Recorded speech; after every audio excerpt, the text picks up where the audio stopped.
গণভোটটা আমরা তখনই বলেছি এটার কোনো প্রয়োজন ছিল না, কারণ সংবিধান সংস্কার পরিষদে যে সমস্ত পরিষদের যে কথা বলছেন সেখানে যে আলোচনা বা তর্ক বিতর্কগুলো হবে, সেখান থেকে যদি কোনো কিছু আউটপুট হয় যে হ্যাঁ এইটা আমাদের সংস্কার করা হবে, সেটা আবার যদি সংবিধানের মৌলিক কাঠামোর সাথে পরিপন্থী বা মানে সাংঘর্ষিক হয়, তাহলে আবার আরেকটা গণভোট প্রয়োজন হবে।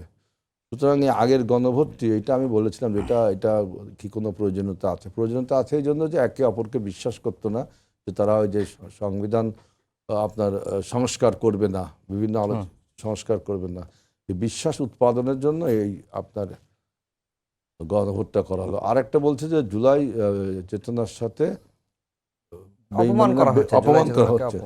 আমি মনে করি যে এই যে গণভোট হলো, প্রায় 2.5 কোটি লোক না দিছে, তাহলে কি 2.5 কোটি লোক জুলাই আন্দোলনকে অপমান করেনি? তাহলে জুলাই আন্দোলনের ফলে আপনারা যে সমস্ত সংস্কার প্রস্তাব দিছিলেন, 2.5 কোটি লোক তো মানেননি, তারা অপমান করেছে নাকি?